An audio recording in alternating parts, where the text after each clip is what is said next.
Ordered some stuff from Summit. I'm about to find out what it is. For the GTO. 2 or 3 more packages coming. Oh, sick.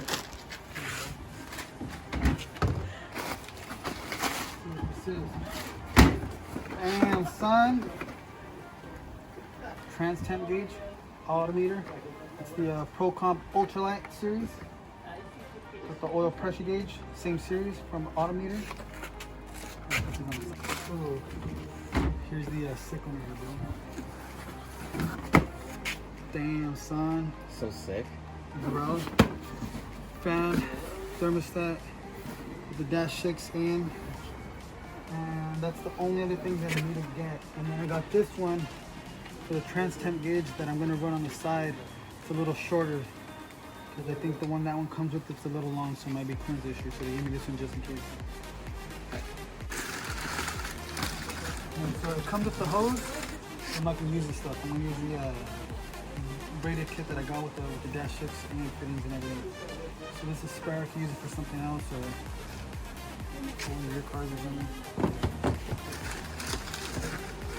But it's not good enough for mine. It's good enough for your position. I think this one flows $650. I think this one. Damn, bro. The nice unit right here. I like it.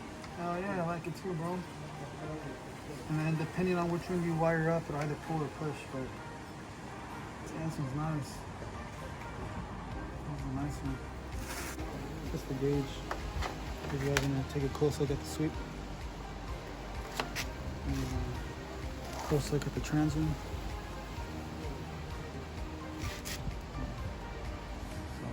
So, cool, man.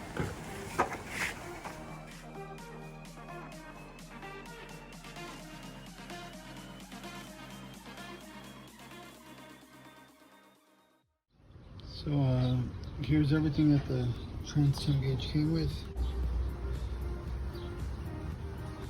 It looks like in the back. Covers, I guess you want like a red or green tint to it. It comes with the adapters. And these two down here, in case you need them. If you don't have a 1/8 inch MPT fitting or MPT fitting. You use these. It'd be pretty easy. For this installation, it's gonna be pretty straightforward. Red for power, black for ground. This will be for my signal wire. This is the 18 gauge. So I check this. This will connect to the back of the sender. These are here. Then I connect to these 3 pin locations. You have 2 options. You can do by ring or these right here.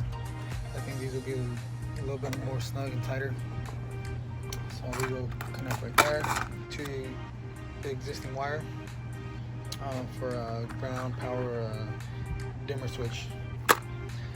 This will be for the back of the sender, and that's where these will come into play.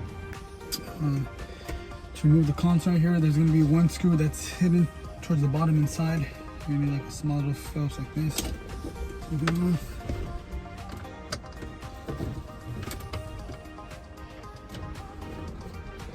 Make sure you don't lose.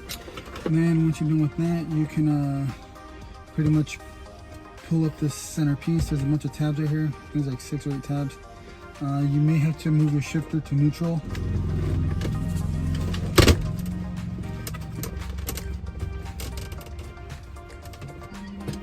I moved it back, and then it just gets pulled up. It might get a little stuck right here. Next, we're gonna remove this console piece.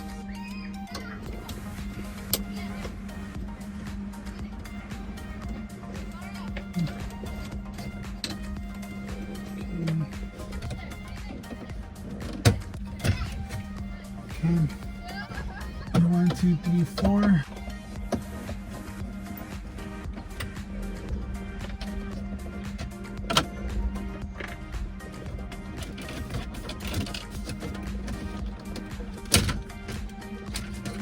that.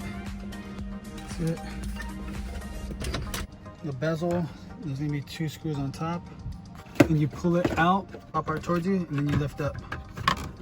Make sure that you unplug the connection for the filler cap.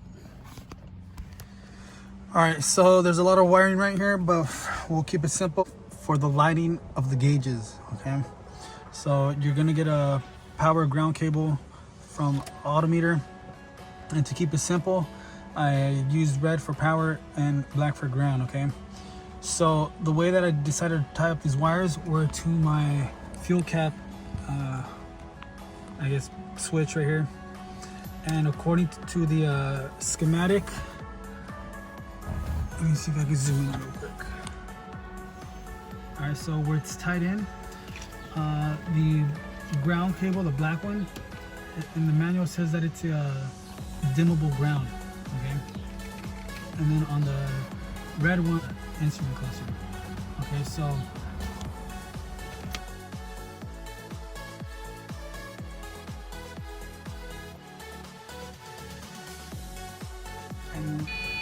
right now we have the parking lights on, so the light is at full brightness. Now at nighttime, when you turn on your low beams, it'll go into night mode, so the light's still on, but it's a little dimmer. Okay, so that's, I go to that's nighttime right there, and daytime gets a little brighter. Back to nighttime, a little dimmer, daytime a little brighter. And then when you turn the switch off, it turns off. Bam. On this side, these 2 yellow wires are going to be for signal for each sensor. One's going to the trans temp, and the other one's going to the oil pressure. I decided to route them from back here down through here, and in the tunnel there's a grommet, so I just moved the grommet over to the side, and then I pushed it through. And then for the instruments, for the power and ground, power I'm gonna get from the accessory. It's gonna be the bottom right, which is the ignition hot yellow one. Yeah. And then ground, I'm just gonna grab from right here, from the chassis, and that's it.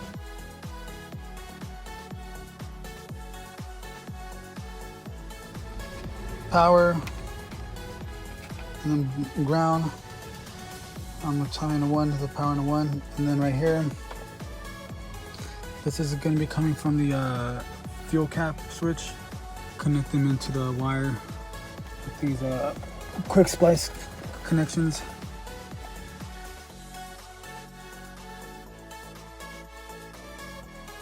Instrument lights,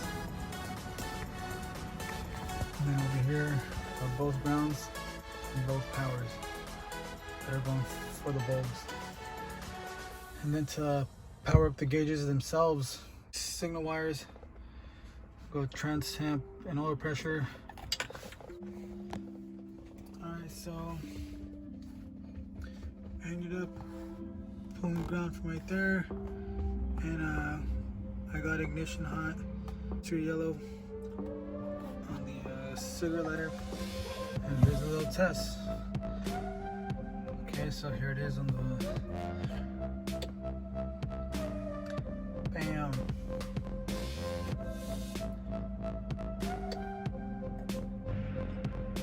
Low beam lights, then down, parking lights get brighter.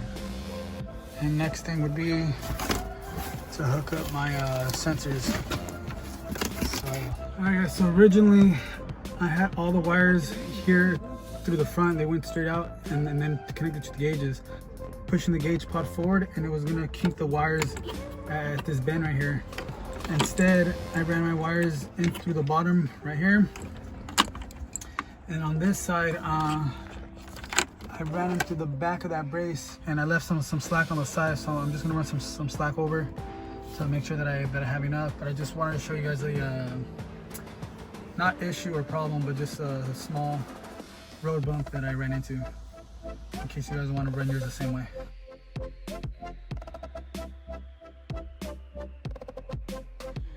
Alright, so this is how I ended up running my sandwich plate. Running it out to the side like this.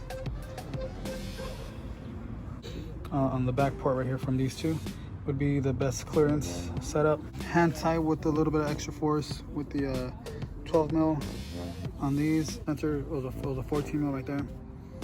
I use this stuff right here. And then this was the part number for the GTO. Got this in the gauge pod from GTO.com.